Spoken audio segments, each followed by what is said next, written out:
Last time अगर आपको याद हो हमने जस्ट इंडक्टिव इफेक्ट को इंट्रोड्यूस किया था, उसकी बेसिक डेफिनेशन और फीचर्स के बारे में आपको जाना था। जैसे जैसे डिस्टेंस बढ़ जाता है वैसे वैसे इंडक्टिव इफेक्ट कम हो जाता है। था क्या ये? एक quick recap, electronic effects molecules में बॉन्ड्स जब एटम्स के बीच में बनते हैं, इनफैक्ट तभी तो मॉलिक्यूल्स बनते हैं, और उसमें हम मान लेते हैं कोवलेंट बॉन्ड्स में कि 50-50% शेयरिंग है, दो एटम्स के बीचों बीच है पेयर ऑफ इलेक्ट्रॉन्स। लेकिन जो कोवलेंट बॉन्ड की थ्योरी में हम ये मानते थे शुरुआत में, ये सच नहीं है। इलेक्ट्रॉन्स वास्तव में खसक कर एक से दूसरी तरफ भी चले जाते हैं, हल्का सा डिस्प्लेस भी हो सकते हैं, हल्का सा भारी सा कैसे भी पर डिस्प्लेस हो सकते हैं, और इलेक्ट्रॉन्स के इसी मूवमेंट के कारण बहुत बहुत बहुत सारी केमिकल प्रॉपर्टीज मॉलिक्यूल्स की बदल जाती है। As a matter of fact molecule react करेगा, नहीं करेगा, कितना रिएक्ट करेगा, किससे रिएक्ट करेगा, कहां रिएक्ट करेगा, कैसे करेगा, कितनी स्पीड से करेगा, प्रोडक्ट क्या बनेगा, ये बहुत सारी चीजें कई बार इसी चीज से तय होती हैं कि इलेक्ट्रॉन खसक कर गए कहां। तो सारे खजाने की चाबी, सारे रिएक्शंस का जो रहस्य है वो इन इलेक्ट्रॉनों में छुपा हुआ है, और इन्हीं इलेक्ट्रॉन्स के डिस्प्लेसमेंट के इफेक्ट्स को हम स्टडी कर रहे हैं।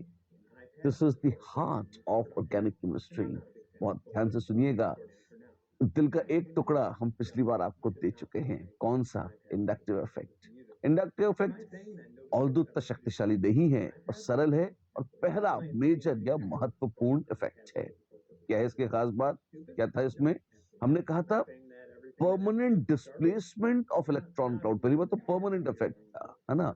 Permanent displacement of sigma electron cloud.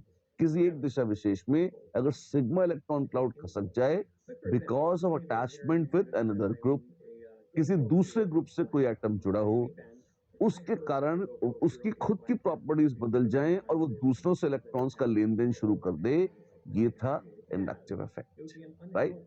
अच्छा, फिर इंडक्टिव हमने कहा था 2-3 कार्बन के बाद, स्पेशली 3 कार्बन के बाद इंडक्टिव इफेक्ट आमतौर पर उतना प्रभावशाली नहीं रह जाता।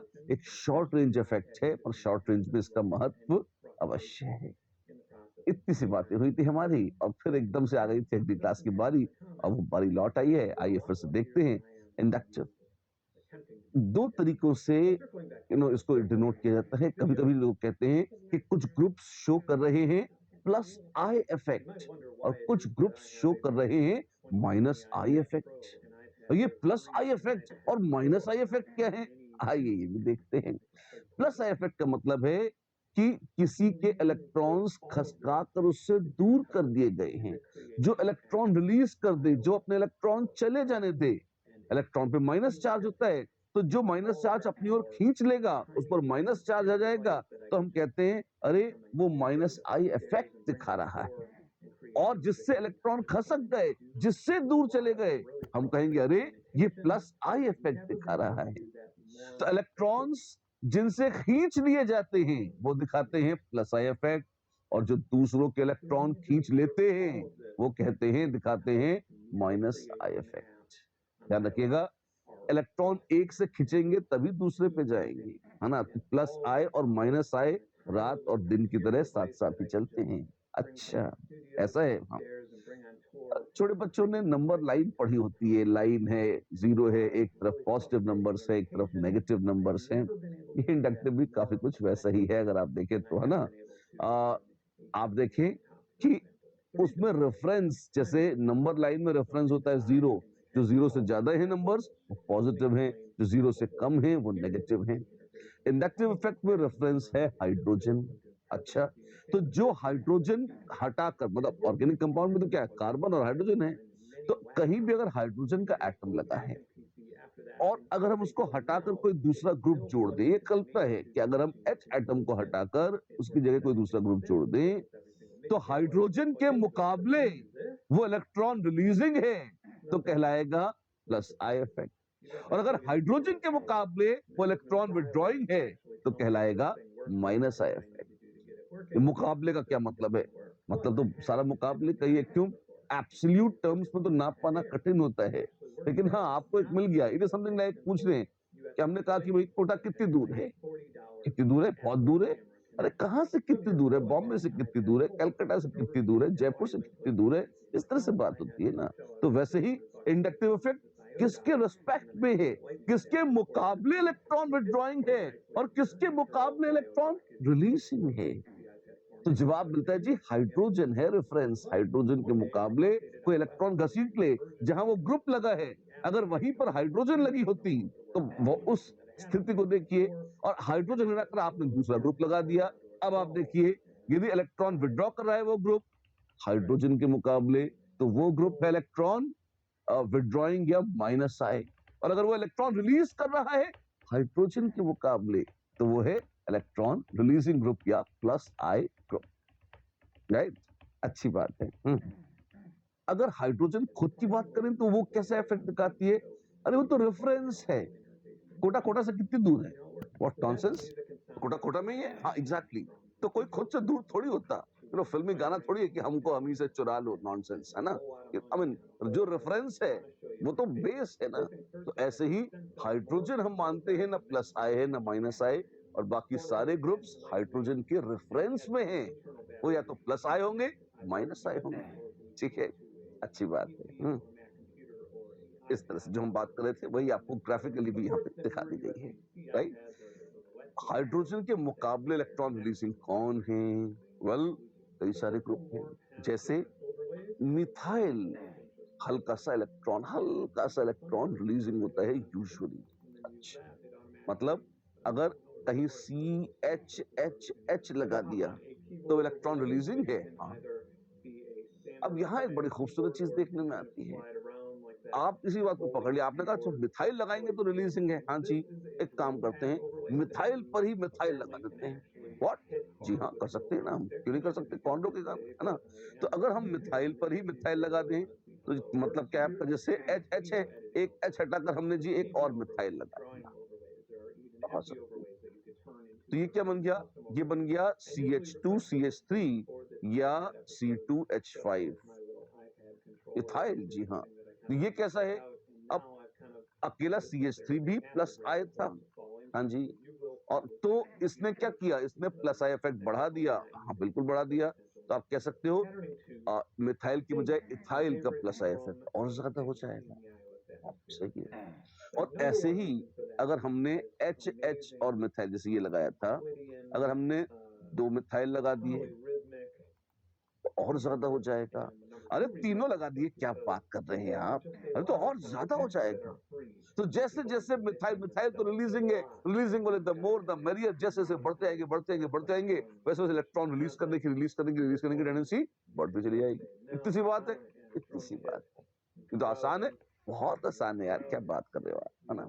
ठीक है, और ऐसा करते करते करते करते करते करते अगर मान लीजिए आपने H प्लस ही उड़ा दिया और माइनस चार्ज लगा दिया, क्या आप ऐसा कर सकते हैं? कौन रोकेगा हमें, बिल्कुल कर सकते हैं जी, है ना। अगर हमने कर दिया CH2 minus, oh my God, अब क्या होगा? अगर CH2 माइनस है, माइनस चार्ज आते एकदम तड़प जाएगा। क्यों? कार्बन से माइनस संभाला नहीं जाता, उसकी तो ले लो माइनस, दे दो तो वो भयंकर रूप से इलेक्ट्रॉन रिलीजिंग हो जाता है। बहुत शक्तिशाली प्लस आए है कौन? CH2 minus. कॉन्ट्रडिक्शन देखिए, माइनस चार्ज है तो प्लस आई है, रिलीजिंग है। प्लस होता तो माइनस आई होता, इलेक्ट्रॉन विड्रॉइंग होता। आपको ठीक लग रही है? भाई है इलेक्ट्रॉन तो दे रहा है, और नहीं थे तो छीन रहा है। कॉमन सेंस है। बात ठीक है, अच्छी बात है, खुशी भी जानकर कॉमन सेंस भी चलती है। बिल्कुल, जो इलेक्ट्रॉन विड्रॉइंग है फिर कौन होंगे? अरे जिनकी इलेक्ट्रोनेगेटिविटी ज्यादा है विड्रॉइंग होंगे। बात तो सही है। कार्बन से ज्यादा पीरियोडिक टेबल पे चलो, हाँ कार्बन से ज्यादा नाइट्रोजन, उससे ज्यादा ऑक्सीजन, उससे ज्यादा फ्लोरीन। बिल्कुल, तो सबसे तगड़ा, या सॉरी क्षमा चाहता हूँ, सबसे तगड़ा नहीं, हाइड्रोजन के मुकाबले अगर N लगा दिया, अब नाइट्रोजन गंजी तो आएगी नहीं, तो हाइड्रोजन भी आएंगे साथ में, तो NH2 लगा दिया तो माइनस आई इफेक्ट दिखाएगा, विड्रॉइंग है। अगर OH लगा दिया वो भी माइनस आई दिखाएगा, और NH2 से ज्यादा दिखाएगा। क्यों? अरे ज्यादा इलेक्ट्रोनेगेटिव है ना। हाँ, और फ्लोरीन वो तो और ज्यादा दिखाएगी। क्यों? वो और ज्यादा इलेक्ट्रोनेगेटिव है। अच्छा, तो माइनस आई तो बड़ा आसान है, इलेक्ट्रोनेगेटिविटी जिसकी है ज्यादा उसका माइनस आई होगा ज्यादा। हाँ, ये है हमारा वादा, बिल्कुल। अच्छा, धत तेरी, तो बड़ा आसान है। मैंने कहा मुश्किल है तो आसान ही, राइट? हाँ। हाँ, बस ये जरूर है, एक एटम की इलेक्ट्रोनेगेटिविटी से आपका परिचय है पीरियोडिक टेबल के माध्यम से। ग्रुप ऑफ एटम्स या फंक्शनल ग्रुप्स की इकट्ठे भी इलेक्ट्रोनेगेटिविटी निकाली जा सकती है कि भाई COOH की निकाल ली, CHO की निकाल ली, इस तरीके से। अच्छा, और उसका अंदाजा शायद आपको अभी नहीं होगा, तो अभी बात कर लेते हैं इस बारे में, राइट? ठीक है, चलिए देखिए। ये क्या है? वेल, नंबर लाइन का रिप्रेजेंटेशन है। एक जैसे जैसे दूर जा रहे हैं प्लस आई की शक्ति बढ़ रही है, इधर जा रहे हैं माइनस आई की ताकत बढ़ रही है। ऐसे सबसे तगड़ा माइनस आई ग्रुप कौन सा है ना, तो जिसमें प्लस चार्ज आ जाए। तो जैसे NH3 प्लस कैसा है, बहुत तगड़ा माइनस आई है। और मैंने कहा हाइड्रोजन हटा के मैं तो फ्लोरीन लगा दीजिए, क्या बात करो, खून पी जाए तुम्हारा, है ना? क्षमा चाहता हूँ, लेकिन ऐसी बात है, मच्छर बोल रहे हैं ऐसा, है ना? तो F ऐसा लगा दिया। NF3 plus, oh my God, तब क्या होगा? इसकी बहुत शक्तिशाली है electron withdrawing capacity. Take care of that, right? ये बहुत शक्तिशाली वगैरह बोला जा रहा है हमको। हाँ, कैसे पता लगाती हो, बताते हैं ना, अभी सारा रहस्य बताते हैं आपको और डिटेलिंग करते हैं। आइए बात करते हैं प्लस आई इफेक्ट की। Permanent shift electron density from the electron donating group towards carbon chain. Carbon chain को जो इलेक्ट्रॉन डोनेट कर दे किसके, हाइड्रोजन के मुकाबले, तो कहते हैं कि वो ग्रुप लगा रहा है प्लस आई इफेक्ट। ये महाराज आए, जैसे देखिए बैंक गए, इन्होंने पैसे जमा कर दिए, डोनेट नहीं कर रहे वैसे तो, ये पैसा डिपॉजिटिंग ग्रुप है। It is similar two electron withdrawing group. और ये जो कैशियर जी हैं, ये क्या हैं? ये कार्बन चेन टाइप हैं। ये इलेक्ट्रॉन या तो रिलीज हो जाते हैं या विड्रॉ हो जाते हैं, इनमें से बैंक है ये तो एसेंशियली, है ना? तो ये हुए इलेक्ट्रॉन रिलीजिंग ग्रुप की तरह। क्यों? क्योंकि इन्होंने इलेक्ट्रॉन रिलीज कर दिए, पैसा रिलीज कर दिया और बैंक को जमा कर दिया, बैंक में जमा कर दिया। ठीक है, प्लस आई इफेक्ट का ऑर्डर क्या होगा? ऑर्डर हाँ, किसमें कितना है दम, किसकी कितनी है ताकत ज्यादा, ये है बड़ा आसान। क्यों? इसमें पहला फैक्टर आता है चार्ज। जैसे जैसे नेगेटिव चार्ज बढ़ जाएगा, ये ऑर्डर तुम लिखना चाहते थे, आ जाऊंगा, वापस आ जाऊंगा, उसको ऐसे रटोगे तो बहुत पेन होगा तुम्हें। मैं तुम्हें लॉजिकली समझा देता हूं तो उसको चुटकियों में याद हो जाएगा, बहुत मिनिमल याद करने वाली बात है। अच्छा, क्या है बताइए? सबसे महत्वपूर्ण है इंडक्टिव इफेक्ट में नेट चार्ज। अगर किसी पर माइनस चार्ज आ गया, फिर तो वाह हा हा, फिर तो क्या होगा? उसकी एकदम प्लस आई की टेंडेंसी पागलों की तरह है, बढ़ जाएगी। क्यों? खुद माइनस चार्ज आ गया, अपने आप ही माइनस है, तो क्या और इलेक्ट्रॉन घसीटेगा? नहीं, उल्टे दे देगा। अच्छा, तो प्लस आई शो करने लगता है। कौन ज्यादा अच्छा? तो एक तो माइनस चार्ज वाले ग्रुप लिखो, लिखते हैं जी, ऑर्गेनिक में ज्यादा ग्रुप होते ही नहीं वैसे भी। एफ पे माइनस आ गया तो नहीं, फिर तो एनायन बन जाएगा, वो कोवलेंट में एफ पे माइनस नहीं आ सकता है। एक बॉन्ड बना सकती थी अगर कोवलेंट में जुड़ी हुई ऑर्गेनिक कंपाउंड में, तो फ्लोरीन एफ ही रहेगी, माइनस नहीं लाएगी। अच्छा, ओ पे माइनस बिल्कुल आ सकता है। अच्छा, ऐसे देखिए, ये है ओ पे माइनस, ये है एन पे माइनस, और ये है सी पे माइनस। अच्छा, माइनस चार्ज है, जी हाँ, इस तरह से ये माइनस चार्ज।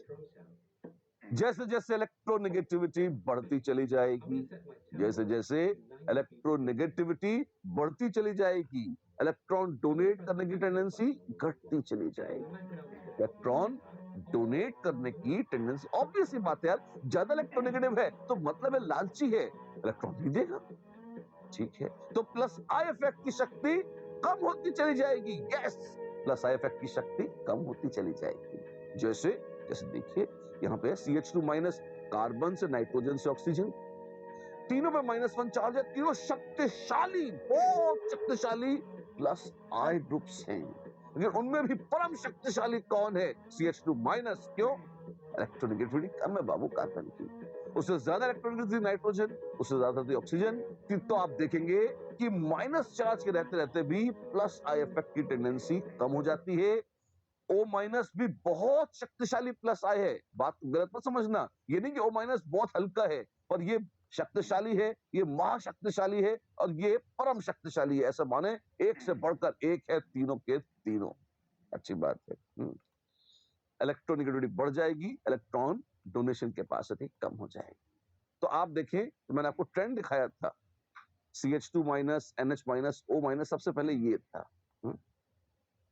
अरे रटने दो, कुछ रटना नहीं है, एक आध सेंटेंस हल्का सा कंसेप्ट का है, आपको देखना होगा। तो पहला फैक्टर था चार्ज ऑन द स्पीशीज। अब इसी की बजाय यहां पर आ जाए COO माइनस। अच्छा, माइनस तो है, पर उसके बाद ये CO और लगा हुआ है। अच्छा, कैसा है ये? इलेक्ट्रोनेगेटिव है। अच्छा, अगर ये इलेक्ट्रोनेगेटिव है, क्यों? C डबल बॉन्ड में एक तो ऑक्सीजन बढ़ गई है ना। अगर आपको याद हो तो COO माइनस में होती है रेजोनेंस, और ये हो जाएगा ऐसा। तो एक्चुअली हर ऑक्सीजन पर है -12। अच्छी बात है कि नेगेटिव चार्ज है तो ये इलेक्ट्रॉन रिलीजिंग, पर यहां पर एक ही ऑक्सीजन थी, तसल्ली। दो आ गई तो दुष्ट है ना। एक तो लालच डबल हो गया ना, तो इलेक्ट्रॉन डोनेशन कठिन हो जाएगा। हाँ, और फिर एक कार्बन और आ गया बीच में, क्योंकि माइनस चार्ज तो यहाँ डोल रहा है, फिर कार्बन भी है। तो अब कार्बन चेन में एक कार्बन तो ग्रुप में ही आ गया, तो जैसे जैसे दूर चलेंगे तो वैसे भी ताकत कम हो जाती है, किसकी? प्लस आएगी, मानते हैं। तो COO माइनस में भी माइनस चार्ज होने से शक्तियां तो हैं, लेकिन उतना दमखम नहीं है। क्यों नहीं है? उतना दमखम इसलिए नहीं है क्योंकि ऑक्सीजन या इलेक्ट्रोनेगेटिव स्पीशीज बढ़ गई हैं, तो ये स्ट्रॉन्ग प्लस आए थे। ये कैसा है? ये मॉडरेट है, अच्छा है, खराब नहीं है। बहुत दमखम और दबंगई हो ना, इतना लेवल नहीं। अच्छा, ठीक है। और बाबू, ये तो उनकी बात थी जो नेगेटिव चार्ज धारी है, वो स्ट्रॉन्ग या मॉडरेट हैं। ये कैसे हैं? ये सारे के सारे हैं वीक। वीक, हाँ जी, बल्कि कहना चाहिए ये है वीक या लल्लू, और ये है अति लल्लू, वेरी वेरी वीक। अच्छा, ये लिस्ट कैसी है इतनी लंबी? इसका आधा हिस्सा मैं आपको पहले ही समझा चुका हूं। कैसे? मैंने बिल्कुल शुरुआत में बताया था क्या, और फिर रिपीट कर देता हूं एक बार, कोई बड़ी बात नहीं, सुनिए भाई। अल्काइल ग्रुप कैसा था? Electron releasing. तो हमने कहा सबसे पहले CH3 को देखिए महाराज, और अगर CH3 है, हाँ जी, और ये इलेक्ट्रॉन रिलीजिंग है, ये हमें पता है, ये कब्जे में डेटा ले लिया कि हाँ ये रिलीजिंग है। तो अगर एक है, सबसे पहले इसको इसी पर लगाया जाए। हाँ, तो अब अगर मिथाइल रिलीजिंग था तो H की बजाय मिथाइल लगा के ये और इलेक्ट्रॉन रिलीजिंग हो गया। बिल्कुल हो गया सर। और अगर दो दो लगा दिए तो ये था प्राइमरी हो गया, ये सेकेंडरी ग्रुप हो गया, हाँ जी। और अगर इसी में तीनों लगा दिए भैया, हाँ जी, तो ये और ज्यादा इलेक्ट्रॉन रिलीजिंग हो गया। बिल्कुल। तो आप देखें CH3, उससे अच्छा प्राइमरी, उससे अच्छा सेकेंडरी, उससे अच्छा टर्शियरी। अच्छा, ये तो बहुत ही आसान है। हाँ, बहुत ही आसान है। ये CD3 क्या है? ये बड़ा डरावना है। कंट्रोल में रहें, ज्यादा कोई उछल कूद की जरूरत नहीं है, कोई डरावना भी नहीं है। बस एक छोटा सा क्यूट सा फैक्टर है। कौन सा? जिसको हम कहते हैं isotopic effect. What? Isotopic effect. जैसे जैसे आइसोटोप भारी हो जाते हैं, हाँ जी, वैसे वैसे, एक तो एटम भारी हो गया तो उतना वाइब्रेट नहीं करता, हाँ, तो ना करे, ठीक है। तो वैसे वैसे हल्का सा, बहुत जरा सा प्लस आई इफेक्ट शो करता है। अच्छा, ये फैक्ट है, ये फैक्ट है। इसको कई तरह से एक्सप्लेन कर सकते हैं, but fundamentally you must not forget this कि deuterium is very very weakly plus I with reference to hydrogen. और अगर ड्यूटेरियम हल्की सी रिलीजिंग है तो ट्रिटियम हल्की सी रिलीजिंग है, थोड़ा कम कर दिया। तो और ये भी वेरी वीक है, very very weak, very weak, दोनों अति लल्लू हैं, कोई शक नहीं। तो वही काम, अगर एक चीज आपको ये पता लग गई हाइड्रोजन के मुकाबले, अब हम क्या कहेंगे? हम कहेंगे देखो CH3 में अगर हम H हटाकर D लगा दें या T लगा दें तो क्या होगा? तो इलेक्ट्रॉन रिलीज करने की ताकत बढ़ती चली जाएगी। इलेक्ट्रॉन रिलीज करने की ताकत बढ़ती चली जाएगी, ये होगा। ठीक है, तो वही प्लस आई का ऑर्डर हम बता रहे हैं। ठीक है, अच्छी बात है। तो ये CD3 वहां से आया? जी हाँ, ये वहां से आया। आप चाहते तो यहाँ CT3 भी लिख सकते थे, ऐसे यही चीज लिखी हुई थी जो हमने आपको यहाँ हाथ से लिख के दिखाई। क्यों नहीं लिखा? कहां तक फालतू बातें लिखे? ठीक है, आता ही नहीं जाता है ना। मेन तो मिथाइल था, प्राइमरी था, सेकेंडरी था, टर्शरी था। देख लीजिए, ये तो बड़ा ऑर्डर है, कॉमन सेंस है। ठीक, 3 पॉइंट्स बताए मैंने आपको इसमें। 3 कौन कौन से? एक, अल्काइल ग्रुप्स इलेक्ट्रॉन रिलीजिंग है, हाँ जी। दूसरा, सबसे बड़ा फैक्टर जो सबसे बड़ा फैक्टर था वो था चार्ज। तो चार्ज के आधार पर आ गए स्ट्रॉन्ग और मॉडरेट। हाँ, और अल्काइल ग्रुप रिलीजिंग है, इसके आधार पर आ गए प्राइमरी से टर्शरी ज्यादा है सेकेंडरी से, सेकेंडरी ज्यादा है, देखिए यहाँ पे टर्शरी ज्यादा है सेकेंडरी से, और ये सेकेंडरी ज्यादा है प्राइमरी से, और प्राइमरी ज्यादा है मिथाइल से। ये यहाँ से स्टैब्लिश हो गया, हाँ जी। और तीसरा फैक्ट था कि ड्यूटेरियम एंड ट्रिटियम हल्की सी इलेक्ट्रॉन रिलीजिंग है विद रेफरेंस टू हाइड्रोजन। तो डी और एच वीकली प्लस आई हो गए, सॉरी डी और टी वीकली प्लस आई हो गए। तो ऑब्वियस बात है CH3 से ज्यादा प्लस आई हो गया CD3, और CD3 से भी हल्का सा अच्छा हो गया CT3। ठीक है, तो याद हो गया। ऑफ कोर्स इतना सही तो ऑर्डर था, याद हो गया जी, अच्छी बात है। यही सारी चीजें एक बार लिखित में और देख लीजिए। जो हमने कहा था कि प्राइमरी से सेकेंडरी से टर्शरी अच्छा है, हाँ जी, वही बात यहाँ पे ऐसे है।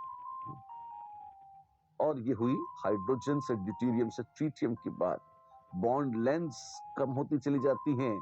दे press their electron cloud more strongly towards carbon, हल्का सा प्लस आई दिखाने लगते हैं। अब माइनस आई क्या है वो भी सुनिए, वो भी बड़ा मजेदार है। Permanent shift in electron density away from carbon atom towards electron withdrawing group is minus I effect. Electron बाहर अपनी ओर घसीटने की ताकत थी माइनस आई, वो हम जानते ही हैं, हाँ जी। माइनस आई कौन दिखाता है? वेल, जो इलेक्ट्रॉन खींच लेते हैं। किन बातों पर डिपेंड करता है? वही सारी बातें हैं। सबसे महत्वपूर्ण चार्ज का फैक्टर था जो हमने बताया आपको। क्या क्या क्या? सबसे तगड़ा फैक्टर है चार्ज। माइनस था तो रिलीजिंग था, अब प्लस हो गया है तो विड्रॉइंग है। अच्छा, वो इलेक्ट्रॉन विड्रॉइंग ग्रुप होगा, शानदार वाला इलेक्ट्रॉन विड्रॉइंग ग्रुप होगा। अच्छा, अब जैसे देखिए ये दादी आई हैं यहाँ पर, तो दादी बैंक में गई, क्यों? उनको कुछ पैसे निकालने हैं। क्यों? उन्होंने जीवन भर जमा करे हैं। पहले वो इलेक्ट्रॉन रिलीजिंग ग्रुप थी, मनी जमा करने वाला ग्रुप थी। अब जब उसको यूज करना चाहती हैं तो वो जैसे इलेक्ट्रॉन विड्रॉइंग ग्रुप इलेक्ट्रॉन निकाल लेते हैं, वैसे ही यहाँ पर दादी जी अपने पैसे निकाल ले आई हैं। और दो एक फर्क है, क्या? दादी जी जिस अकाउंट से पैसे निकाल सकती हैं वो उनका खुद का अकाउंट है जिसमें उन्होंने खुद जमा करे हैं, हाँ जी। इलेक्ट्रॉन विड्रॉइंग ग्रुप जब इलेक्ट्रॉन घसीटते हैं तो उनका निजी नहीं होता, तो दूसरों का भी हड़प लेते हैं, है ना। तो वो ज्यादा घोटालेबाज लोगों की तरह हैं। दादी तो बेचारी मासूम है यहाँ पे, ठीक है ना। चलिए आगे देखते हैं। माइनस आई में सबसे बड़ी ताकत किसकी है? चार्ज रूल्स एवरीवेयर, हाँ जी। तो अगर आपके पास है प्लस चार्ज तो उससे तगड़ा कोई नहीं। जैसे जैसे NH3 प्लस या NR3 प्लस। प्लस कैसे लगा दिया? NH3 तो अमोनिया थी। अरे वो नहीं, ये तो ग्रुप है रे। जैसे RNH2, ये क्या होता है बताओ बच्चों? ये है अल्काइल अमीन, जिसका IUPAC नाम हमने सिखाया था, अल्केनामीन, हाँ जी। अब हम आपको बता रहे हैं कि भाई इसमें हम H प्लस भी तो जोड़ सकते हैं, हाँ जी। तो अगर H प्लस जोड़ देंगे तो ये लोन पे डोनेट कर देगा ऐसे, और बन जाएगा RNH3 प्लस। अच्छा, बन तो गया। यही मैं आपको दिखाना चाह रहा था कि ये जो ग्रुप है, ये तो मॉलिक्यूल था, अब उसमें से इतना सा ग्रुप काट लें तो ये वाला ग्रुप है NH3 प्लस। अच्छा, ऐसे बनता है, जी हाँ। और प्लस चार्ज है, इसलिए भयंकर परम शक्तिशाली माइनस आए है। और ये NR3 प्लस क्या है? ये और भी मजेदार है। ये कैसा है? RC, अब RR था, अब N लगा दिया, सॉरी C नहीं N है, आर NH2 था, दोबारा बोल देता हूँ, है ना, आर NH2 था, H हटा के मैंने RR लगा दिए, तो ये टर्शियरी अमीन हो गया। और इसमें भी मैंने H प्लस भी लगा सकता था, है ना, पर अगर मैंने R लगा दिया, यहाँ लगा सकता हूं मैं R प्लस, तो ये जो ग्रुप बना दिया है मैंने, ये कैसा है, ये है NR3 प्लस, ये ग्रुप है, ये कैटायन नहीं है, मत भूलना, है ना। अच्छा, तो और नहीं बन सकते बीच में कि N, यहाँ पे था NH3 प्लस में NH2R plus, NHR2 plus, NR3 plus, ऐसे बना लेते, मतलब 3 हाइड्रोजन की बजाय, 3 हाइड्रोजन्स की बजाय आपने तीनों अल्काइल लगा दिए हैं, एक अल्काइल लगा देते, 2 अल्काइल लगा देते, ऐसे भी तो काम कर सकते थे। और जवाब मिलता है हाँ जी बिल्कुल कर सकते थे, और वो बीच में ही आएंगे, कहीं दूर नहीं जाएंगे। अच्छी बात है, एक ऑर्डर है जी हाँ, वो एक ऑर्डर है, NH3 प्लस से बढ़ते हुए NR3 प्लस तक। अच्छी बात है, ठीक है। तो ये तो थे कैटायंस, हाँ जी। उसके बाद किसका नंबर लगेगा, उसके बाद उसका नंबर है जो ओवरऑल कैटायन तो नहीं है, पर उस पर फॉर्मल चार्ज प्लस जरूर है। कौन है बाबू वो है NO2 प्लस, ध्यान से देखना, ये है। अब जो एटम जुड़ा है ना बाहर से, वो कौन सा है, वो है ये नाइट्रोजन। और इस पर फॉर्मल चार्ज, इसके स्ट्रक्चर बना के मैंने आपको दिखाया है, इसके फॉर्मल चार्ज देखो, इसकी खोपड़ी पे प्लस है, अरे बाद में माइनस भी, तो बाद में है, दूर जाते ही असर कम हो जाता है, एक ही एटम तो दूर है, हाँ तो थोड़ा कम हुआ पर कम ही है। नेट असर NO2 का क्या है, बढ़िया विड्रॉइंग ग्रुप है वो, शक्तिशाली, अरे शक्तिशाली माइनस आए, ये कैसे हैं, ये परम शक्तिशाली, they are very powerful, minus I. अच्छा, NO2 कैसा है, ताकत तो है बेटा, है ना, तो ये है तो पावरफुल। अच्छा, ये लॉजिकली और भी ग्रुप्स देख सकते हैं इस तरह के, क्यों नहीं देख सकते, कैसे, और बताइए। और एग्जांपल देके बता देता हूं आपको, बड़े सारे फैक्टर्स हो सकते थे। अब यहां पर तो जैसे N पे प्लस था, ओवरऑल NO2 पे चार्ज नहीं है, क्या ऐसा और कोई ग्रुप याद आता है आपको, मुझे आ रहा है, कौन सा, आ, ये याद है आपको, आइसोसाइनाइड, पहला एटम जो है N, उस पर चार्ज आ गया प्लस, हाँ जी, माइनस है बाद में, और पहले तो प्लस आ गया, हाँ, तो ये कैसा है, ये बहुत शक्तिशाली होगा, तो किसे ये और ज्यादा होगा, ये इससे भी ज्यादा होगा। तो अगर आइसोसाइनाइड आता, तो वो NC, ऐसे N प्लस C माइनस जो था, यहां कहीं होता बीच में। अच्छा, क्यों, ओवरऑल चार्ज 0 है, तो जिन पर कटायन ही चार्ज, जिन पर नेट प्लस चार्ज है, उनका तो कोई मुकाबला नहीं है, पर जिनका पास नेट प्लस चार्ज नहीं है, उनमें तो ये बड़ा ही इज्जतदार होता, क्यों, माइनस है, सिर्फ इंडक्टिव, बहुत तगड़ा माइनस आई है, जी हाँ बिल्कुल है, नमस्कार है इसको। फिर उसके बाद कौन से आएंगे, फिर उसके बाद देखते हैं, है ना। अच्छा, एक चीज और भी कोई फैक्टर है क्या, बहुत सारे फैक्टर, ये बहुत लंबा चौड़ा आपको एक मायाजाल दिखाया जा रहा है, ऑर्डर ऑफ माइनस आई से याद करना है, यस याद करना है, तो इतना रटना पड़ेगा, कुछ रटना नहीं है यार, क्या बात करते हो, 2-3 चीजें हैं, उसको समझ लो। सबसे बड़ा फैक्टर क्या था, चार्ज, अगर प्लस चार्ज है तो सबसे शक्तिशाली माइनस आई है, इसके चलते ये तो जीत गए, हाँ जी। उसके बाद क्या है, उसके बाद भी कहीं ना कहीं फॉर्मल चार्ज का महत्व तो है, देखिए चार्ज में तो जीता ही है, आपको दिख रहा है, तो अगर कटायनिक हो गया तो कोई मुकाबला ही नहीं है, कोई भी आ जाए अड़ते ही नहीं, अपन तो जीत जाएंगे।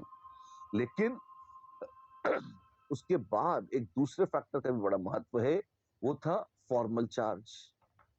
अगर फर्स्ट एटम पर नेट फॉर्मल चार्ज या फॉर्मल नेट वेट भी नहीं है, अगर पहला एटम मतलब जब CN जुड़ा है, तो पहला जहां से जुड़ा होता है, ये पहला एटम है, अगर NC जुड़ा है तो ये पहला एटम है, तो अगर पहले एटम पर फॉर्मल चार्ज प्लस आ जाए, उसमें भी बड़ी ताकत जाग जाती है, हाँ जी। और कोई फैक्टर नहीं है, है ना। तीसरा फैक्टर है इलेक्ट्रोनेगेटिविटी, क्या क्या क्या, जी हाँ, इलेक्ट्रोनेगेटिविटी, जो कि सीधे जुड़ी है हाइब्रिडाइजेशन से। जैसे जैसे S कैरेक्टर बढ़ जाएगा, वैसे वैसे इलेक्ट्रोनेगेटिविटी बढ़ जाएगी, माइनस I की टेंडेंसी बढ़ जाएगी, क्या बात है। अच्छा, तो माइनस I किसका ज्यादा होगा, वेल जैसे जैसे S कैरेक्टर बढ़ जाएगा, माइनस I ज्यादा हो जाएगा, किसका, नाइट्रोजन अगर sp है या वो sp2 है या वो sp3 है, तो आप पाएंगे ये थोड़ा सा कॉम्प्लिकेटेड हो गया। नाइट्रोजन अगर sp है तो तगड़ी है, अगर sp2 थी तो लल्लू है, अगर उससे कम है, और अगर वही नाइट्रोजन sp3 तो और भी लल्लू है। ये एक सिंपल कॉमन सेंस नॉन रट्टा एग्जांपल जो डायरेक्ट आप बोल सकते हैं, हाँ भाई ये तो समझ में आ रहा है। क्यों? हमने कहा और पहले भी बोल चुके हम इसे, इलेक्ट्रोनेगेटिविटी बढ़ेगी अगर s कैरेक्टर बढ़ेगा। हम भूल गए s कैरेक्टर क्या था, मैं याद दिला देता हूं आपको। sp मतलब टोटल में से कितने परसेंट s सब शेल्स हैं। sp में percentage of s character, percentage of s character था 50%। क्यों? आधे आधे थे। sp2 में 1/3 थी s, 33.33% थी, और sp3 में 4 में से 1 थी s, तो 25% था s। क्या आप देख रहे हो? जी हाँ, हम देख रहे हैं। ये है परसेंटेज एस कैरेक्टर। क्या है? ये है परसेंटेज एस कैरेक्टर, राइट? अच्छी बात। चलिए, अगर नाइट्रोजन sp3 हाइब्रिडाइज्ड है तो उतना एस कैरेक्टर नहीं है, तो ताकत कम है। sp2 और sp हो जाएगी तो परसेंटेज एस कैरेक्टर बढ़ता जाएगा, इलेक्ट्रॉन घसीटा शक्ति बढ़ती जाएगी, -I की शक्तियां प्रचंड हो जाएंगी। Make sense? Absolutely it make sense, right? तो ये तो थी नाइट्रोजन की कहानी। हाँ जी, अगर कार्बन होगा तो क्या होगा? अरे यही होगा मालिक। कार्बन में भी अगर कार्बन sp है तो तगड़ा है, अगर sp2 है तो तगड़ापन थोड़ा कम हो गया, और sp3 है तब तो बेचारा +I हो जाता है, -I की नौबत ही नहीं आती। क्या कार्बन को नाइट्रोजन से कंपेयर कर सकते हैं? वेल, कुछ हद तक। नाइट्रोजन ज्यादा इलेक्ट्रोनेगेटिव है तो वो ज्यादा है, कार्बन लल्लू था तो वो कम है। अब यहां पर एसपीज में टकराव होता है। कैसे? कार्बन अगर एसपी हो जाता है ना तो ताकत एकदम बढ़ती है। आप देखो 25 से 33% से 50% जंप ज्यादा है। कार्बन जब एसपी होता है तो वो इतना ताकतवर हो जाता है, उसकी इलेक्ट्रोनेगेटिविटी इतनी बढ़ जाती है कि वो लल्लू मोस्ट नाइट्रोजन को पार कर जाता है। लल्लू मोस्ट कौन थी? sp3। उससे अच्छा हो गया, और अगर वो नाइट्रोजन खुद नालायक sp2 sp हो गई तब तो बहुत ताकतवर हो गई। अब ये अजीबोगरीब डेटा थोड़ा सा आपको ध्यान ही रखना पड़ेगा। रेयर डेटा है, इतना इंपॉर्टेंट भी नहीं कि बार बार आता रहे, बड़ा यूजफुल डेटा है। अगर आपको याद होगा तो आपको सुख रहेगा कि कार्बन यहाँ टांग अड़ा देता है, यहाँ पर ये कार्बन का जो sp है वो इधर आ जाता है, बस, है ना? अदरवाइज तो ये ऑर्डर ये यहाँ और ये ऐसे बीच में, और फिर ये सब, और इसी के बाद ये यहाँ पे आ जाएगा इस तरह से। तो आप चाहो तो इसको बहुत मजे से लर्न कर सकते हो। ठीक, अच्छी बात है ना? ये यहाँ पे दे रखा है NH2 और C ट्रिपल बॉन्ड CH। हाँ, सुंदर है, ये दे रखा है। और थोड़ा सा विस्तार से मैं इसको एग्जाम्पल देके लिख देता हूँ ताकि आपको कोई दिक्कत समझने में नहीं आए। सबसे पहले तो sp का महत्व देखिए। कौन सा? ये जो ऑर्डर था, ये ऑर्डर जिसको लोग रटते हैं, मैं आपको समझाने की कोशिश कर रहा था, इस पे लौटते हैं। और ये तो बहुत भयंकर है। कुछ भयंकर नहीं है, मेरे साथ देखिए, आपको कुछ भयंकर आप अभी याद हो जाएगा क्या बात कर रहे हो आप, है ना? इनको देखिए, एक आइसोसाइनाइड महाराज हैं। आइसोसाइनाइड को मैंने स्पेशली इसलिए लिया क्योंकि उस लिस्ट में नहीं है। हाँ, तो क्यों बात कर रहे हो? अरे दुनिया में तो है ना, आ गया तो क्या करेंगे? हाँ, तो क्या करेंगे? हम बोल देंगे आपने नहीं पढ़ाया। ऐसा थोड़ी होता है, जेई की पढ़ाई कर रहे हैं यार, है ना? लॉजिक तो लगाओ। जो ग्रुप यहाँ नहीं है, कम से कम आपके अंदर इतनी ताकत होनी चाहिए कि अगर लॉजिक से उसका प्रेडिक्शन संभव है तो वो लॉजिक लगा तो दे आप। हाँ, ठीक है, बताइए क्या लॉजिक है? मैंने क्या कहा था? माइनस चार्ज ज्यादा हो, नेट प्लस चार्ज हो तो बहुत शक्तिशाली -I है, बिल्कुल। फिर फर्स्ट एटम पर, प्रथम एटम पर जो जुड़ा हुआ है उस पर फॉर्मल चार्ज प्लस हो तो माशाल्लाह, फिर तो क्या कहना, फिर तो -I और तगड़ा है। ठीक है, और उससे तो तगड़ा ही होगा। ठीक है, उसमें भी ये दो ग्रुप फंस गए। कौन से? आइसोसाइनाइड और ये नाइट्रो। नाइट्रो में बहुत ताकत है। हाँ जी, आइसोसाइनाइड ज्यादा क्यों है? अब आप नाइट्रोजन का हाइब्रिडाइजेशन देखिए। अच्छा, क्या है वो? यहाँ पर नाइट्रोजन का हाइब्रिडाइजेशन है। हाँ हाँ हाँ, बोलो बोलो, क्या है? वो है sp2। अच्छा, और यहाँ नाइट्रोजन कैसी है? वो है sp। sp में तो और ताकत होती है, यस, और ताकत होती है। आगे तो ओ जो सेकंड एटम्स आते हैं उनका महत्व कम हो जाता है, फर्स्ट एटम का ज्यादा है। तो आप देखें कि आइसोसाइनाइड एक ठीक ठाक शक्तिशाली और यहाँ पे नाइट्रो से भी ज्यादा अगर देखें सिर्फ माइनस आई मीजोमर को न घसीटें तो अकेले माइनस आई की ताकत आइसोसाइनाइड की ज्यादा होती है बजाय इसके NO2 की। ठीक है ना, अच्छी बात है। चलो भाई पावरफुल है जान गए हम, अब आगे तो बढ़ो। हाँ ठीक है, अब ये SO2R ऐसा ग्रुप है ना, बहुत कम आता है, रेयर है ना, सल्फोनाइल ग्रुप है ऐसे।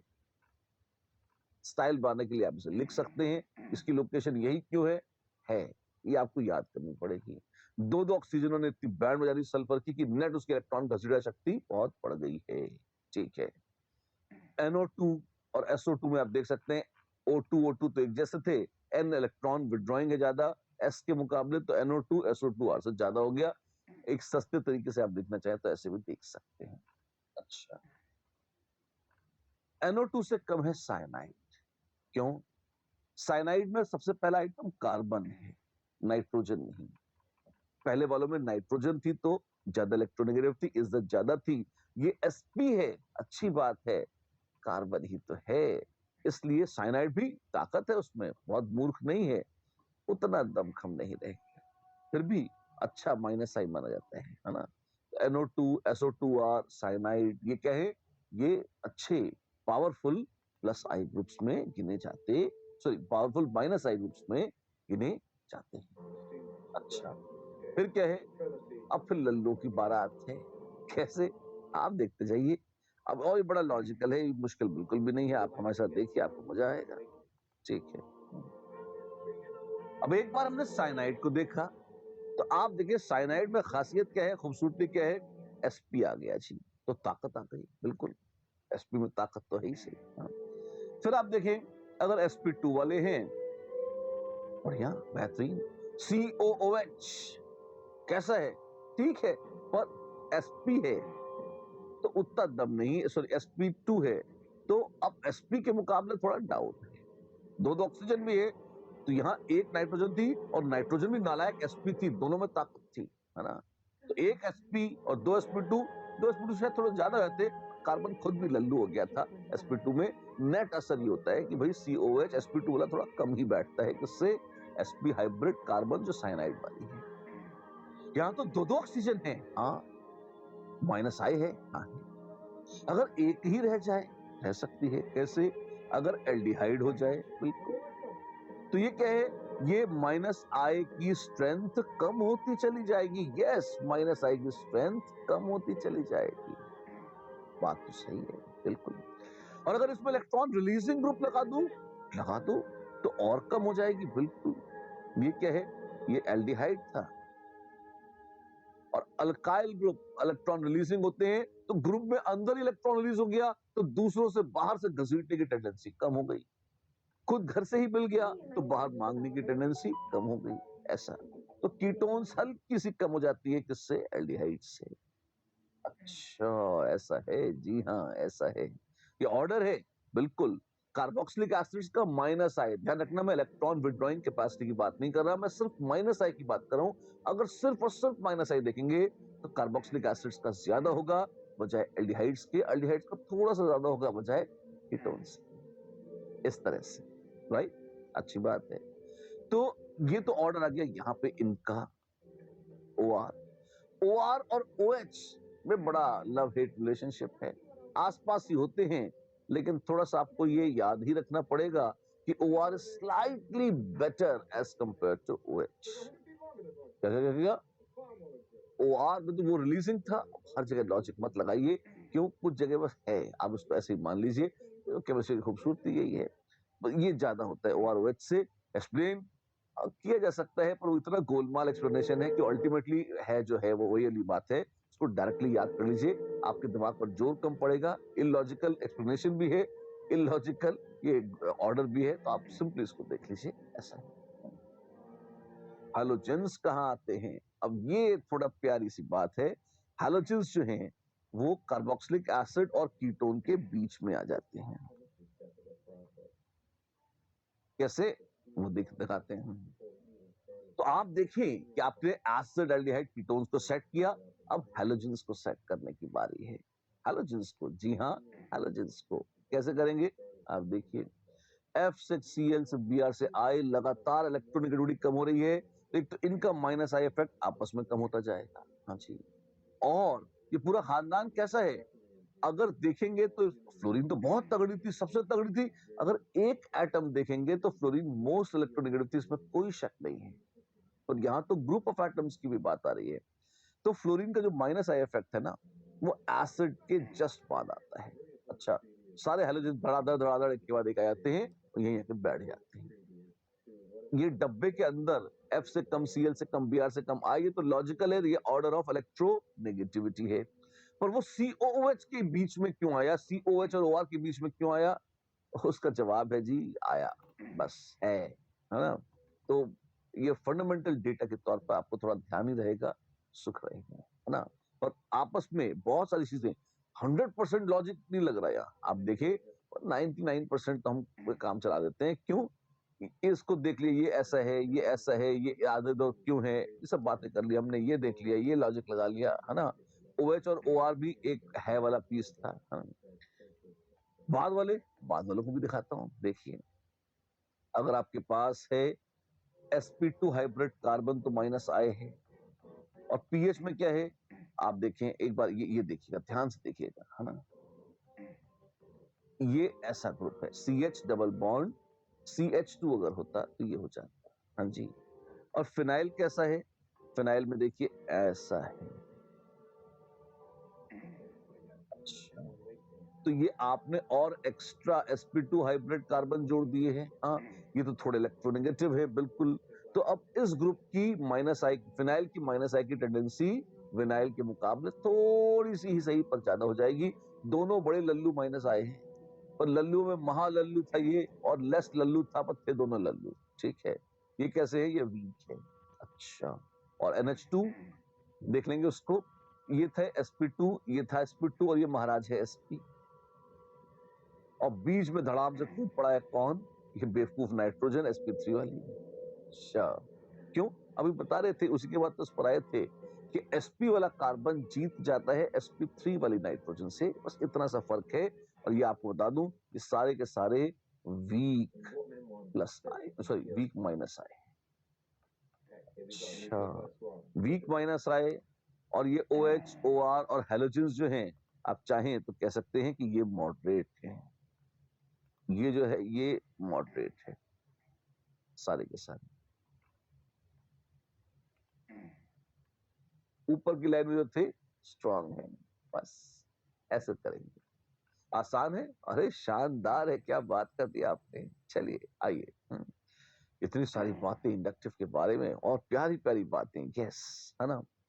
तो आप देखें, अगेन एस कैरेक्टर sp2 से sp हो गया, तो विनाइल से या अल्किनाइल से अल्काइनाइल का माइनस आई बढ़ गया, which is okay, makes sense।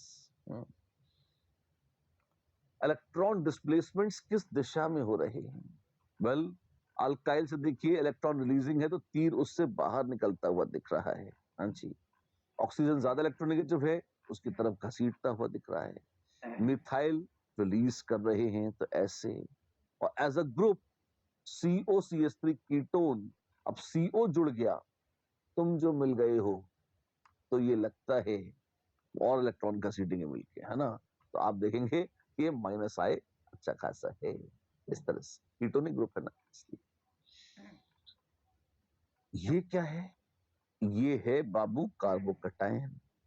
तो एक कार्बन से जुड़ा हुआ है मिथाइल, मिथाइल और मिथाइल कार्बन पे प्लस चार्ज है, और ये बाबा प्लस चार्ज आता है एकदम पागलों की तरह इलेक्ट्रॉन घसीटता है कार्बन। क्यों प्लस चार्ज आ गया, लिस्ट में तो नहीं लिखा था आपने, मैंने बताया था जिन पर नेट प्लस चार्ज आएगा वो अत्यंत शक्तिशाली माइनस आए होंगे।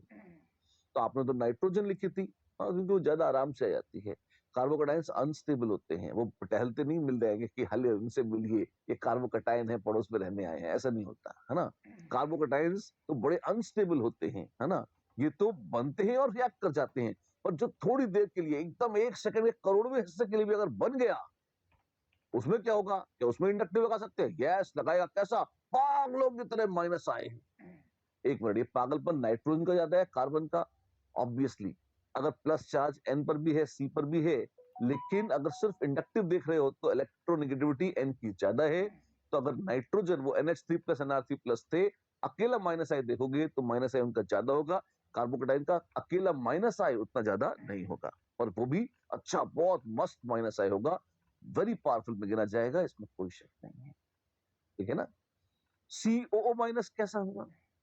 वेल, हल्का सा प्लस आई था, हमने देखा था पहले लिस्ट में, उससे इलेक्ट्रॉन बाहर की तरफ जाएंगे ऐसे ही, आगे क्यों नहीं, 2-3 एटम के बाद बहुत कम हो जाता है, यहाँ 1 एटम 2 एटम 3 एटम, खींच तो ऑक्सीजन नहीं थी ना, फिर कम हो गया, छोड़ दिया।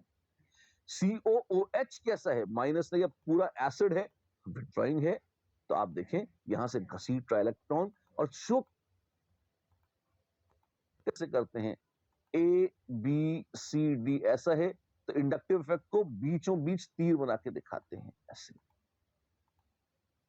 ये है डायरेक्शन ऑफ इलेक्ट्रॉन डिस्प्लेसमेंट।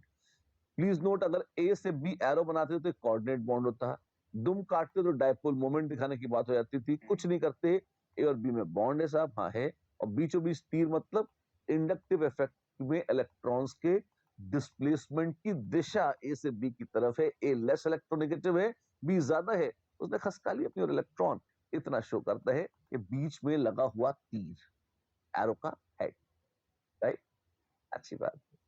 एक क्वेश्चन करेंगे आप, बिल्कुल, what will be the direction of inductive effect for the given compound?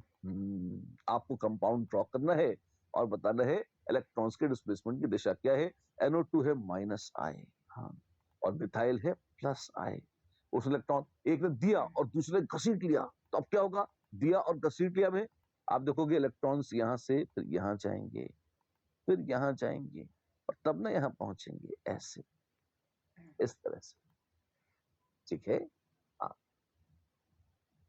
कोई एप्लीकेशन है इसकी? अरे क्या बात करते हैं, बहुत सारी है जी, जैसे इंटरमीडिएट्स की स्टेबिलिटी, इंटरमीडिएट्स कहते हैं कार्बोकेटाइंस, कार्बोनाइंस, फ्री रेडिकल्स, उनकी स्टेबिलिटी की तुलना करने में मदद करता है इंडक्टिव इफेक्ट। अच्छा, अकेले इंडक्टिव से दुनिया ब्रह्मांड की सारी स्टेबिलिटियां निकाल लेते हैं, कंट्रोल करें अपने आप को, ये एक फैक्टर है, ऐसे 2 फैक्टर और भी थे, मीसोमेरिक और हाइपर कॉन्जुगेशन, वो भी आएंगे, है ना, लेकिन इससे भी मदद मिलती है, इसका महत्व है, ये कह रहे हैं। अच्छा, और एसिडिक बेसिक स्ट्रेंथ, बिल्कुल, एसिडिक बेसिक स्ट्रेंथ 8-10 अलग अलग फैक्टर्स पर डिपेंड करती है, जिनमें से एक है इंडक्टिव, और हाँ है सही लिस्ट में है, बस। तो इंटरमीडिएट्स की स्टेबिलिटी का कंपैरिजन कैसे करते हैं जी, ऐसे करते हैं, देखिए, आप देखेंगे कार्बोकेटाइंस और फ्री रेडिकल्स कैसे हैं, वो इलेक्ट्रॉन डेफिशिएंट है, और कार्बोनाइंस इलेक्ट्रॉन रिच है, इसमें 6 वैलेंस इलेक्ट्रॉन्स थे, इसमें 7 वैलेंस इलेक्ट्रॉन थे, तो बहुत डेफिशिएंट है कटायन, रेडिकल भी डेफिशिएंट है, और वो तोड़ फोड़ वाला, वो पागलों की तरह डेफिशिएंसी नहीं है।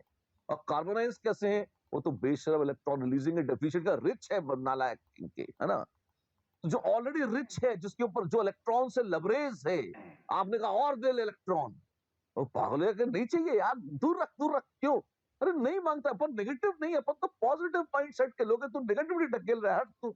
अच्छा, तो आप देखेंगे कार्बोनाइंस जो हैं, they are destabilised by electron releasing groups, and they are stabilised by electron withdrawing. अच्छा, ये तो आसान है बिल्कुल, इन तीनों चीजों का रेडिकल फैडिकल ये सब है, पर फंडा एक लाइन का है, चार्ज एक जगह इकट्ठा होगा तो उसको अच्छा नहीं लगेगा, स्टेबिलिटी कम होगी, चार्ज अगर बड़े वॉल्यूम पर फैल जाएगा तो उससे स्टेबिलिटी बढ़ जाएगी, बेसिक मोस्ट कॉन्सेप्ट ये है, बड़े वॉल्यूम पर फैला है चार्ज, स्टेबिलिटी बढ़ जाएगी, क्योंकि रेजोनेंस में भी होता था, और चार्ज एक्यूमुलेशन हो रहा है तो स्टेबिलिटी कम हो जाएगी। इस सिद्धांत पर आप सारे ग्रुप्स की स्टेबिलिटी निकाल सकते हैं, कैसे, अब आप देखिए,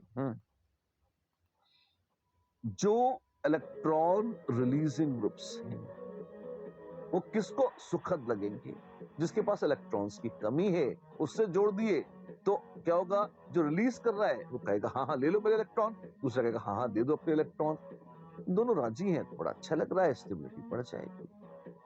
अगर इलेक्ट्रॉन विथड्रॉइंग ग्रुप है, क्या वो कभी स्टेबिलिटी बढ़ा सकते हैं? हाँ, क्यों नहीं, जो ऑलरेडी रिच है, जिसके पास हद से ज्यादा इलेक्ट्रॉन थे, तुम उससे घसीट लोगे, उसे शांति हो जाएगी। अच्छा, तो आप कहेंगे कि वो स्टेबलाइज होता है इलेक्ट्रॉन विड्रॉइंग ग्रुप्स के साथ जुड़कर। शानदार, अरे शानदार। जैसे बताइए, बताते हैं। अगर कार्बोकैटायन है, कार्बोकैटायन खुद कैसा है? एक अत्यंत शक्तिशाली माइनस आई ग्रुप है। भाई साहब माइनस आई हैं, हाँ जी। तो ये किससे स्टेबलाइज होंगे? अगर इनसे इलेक्ट्रॉन विड्रॉइंग ग्रुप लगा दिया जाए तो पहले ही हालत खराब है। ये तो वैसे हुआ कि भिखारी खुद बैठे और आपने उनसे उनके पैसे भी छीन लिए। तो इससे गिरा हुआ काम नहीं हो सकता, है ना? तो बुरा लगेगा उन्हें, स्टेबिलिटी उनकी खराब हो जाएगी। लेकिन अगर आप उन्हें थोड़ा इलेक्ट्रॉन डोनेटिंग ग्रुप लगा दो, हल्का सा प्लस आई जोड़ दो, और बहुत खुशी मिलेगी और वो आपको बहुत दुआएं देंगे। ऐसे दो दो मिथाइल लगा दिए तो और रिलीजिंग है, तीन तीन लगा दिए तो भैया और बहुत ही ज्यादा रिलीजिंग है। बहुत ज्यादा मतलब स्टेबिलिटी बढ़ती चली जा रही है। Tertiary carbocations are more stable than secondary, secondary are more stable than primary, and primary is always more stable than methyl carbocation. Thanks to, of course, many things, but at least one component is inductive effect. Right? अच्छी बात है। कार्बोनाइंस की stability निकाली तो radical भी निकलवाओगे आप? क्यों नहीं, तुम छोड़ेंगे थोड़ी आप। अच्छा, जैसे जैसे इलेक्ट्रॉन रिलीजिंग टेंडेंसी बढ़ती जाएगी, कार्बोनाइन व्याकुल हो जाएगा, यार पहले से माइनस है, क्यों मेरे को इलेक्ट्रॉन दे रहे हो? मैं ही मिला हूं इलेक्ट्रॉन देने के लिए। हाँ हाँ देंगे तुझे इलेक्ट्रॉन, बैंड बच जाएगी उसकी। तो टर्शरी अनस्टेबल है। क्यों? उसको और इलेक्ट्रॉन खिलाए जा रहे हैं, उसको अच्छा नहीं लग रहा। उससे तो अच्छा सेकेंडरी था, उसको दो ही खिलाने वाले थे। उससे अच्छा प्राइमरी था, जिसको एक ही खिलाने वाला था। और सबसे मस्त तो मिथाइल एनायन है, उसको इलेक्ट्रॉन चाहिए नहीं है, कोई खिलाता भी नहीं है, इस तेजी का, है ना? ऐसे, सॉरी, क्षमा चाहता हूँ, ये ऑर्डर उठ लगा दिया हमने, है ना? इलेक्ट्रॉन रिलीजिंग ग्रुप्स स्टेबिलिटी घटा देते हैं कार्बोनाइंस की और बढ़ा देते हैं कार्बोकैटायंस की। आप बताइए, सोच के रेडिकल्स का क्या होगा? रेडिकल्स कैसे हैं? हैं तो डेफिशिएंट ही। अब तो क्या होगा? तो इलेक्ट्रॉन रिलीजिंग ग्रुप से अच्छा लगेगा, बहुत अच्छा लगेगा, दिल को खुशी होगी, बहुत ज्यादा खुशी होगी। तो अगर रेडिकल्स की बारी आएगी तो उनमें भी यहाँ लिखे नहीं है, और मैं आपको लिख के दिखा देता हूँ। अगर Cr3 रेडिकल है, Cr2H रेडिकल है, RCH2 रेडिकल है और CH3 रेडिकल है। आप देखेंगे जैसे जैसे इलेक्ट्रॉन रिलीजिंग ग्रुप्स लगे हैं, वैसे वैसे स्टेबिलिटी बढ़ती चली जाएगी। Find out the order of stabilities. ठीक, कौन सा है ऑर्डर ऑफ स्टेबिलिटीज?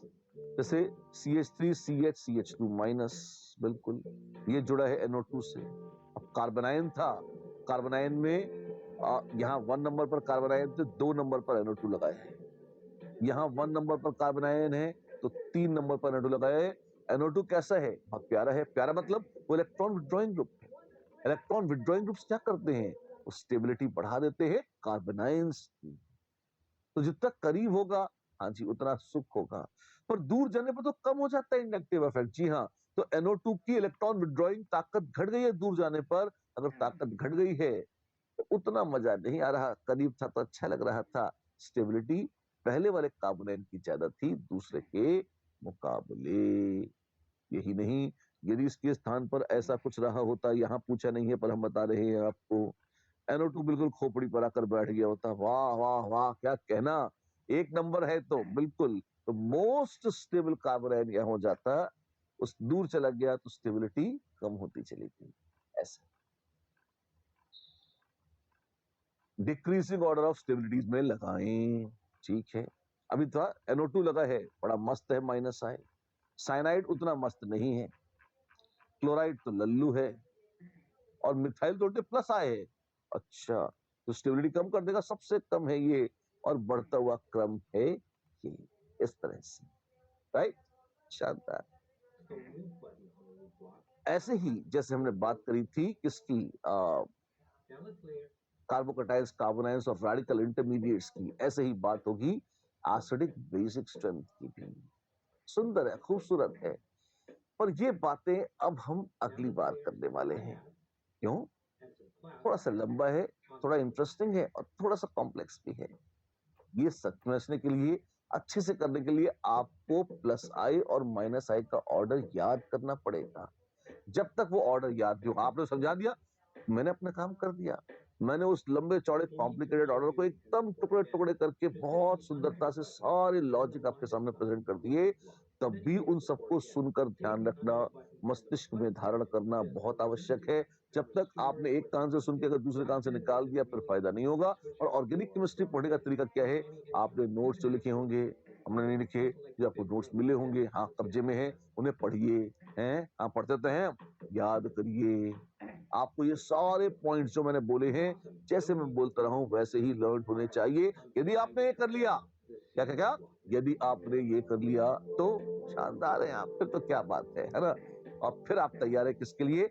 उस एसिडिक बेसिक स्ट्रेंथ की चर्चा के लिए जिसकी चर्चा हम करने वाले हैं अगली बार। बिल्कुल रहना तैयार, करते रहना इंतजार। नमस्कार।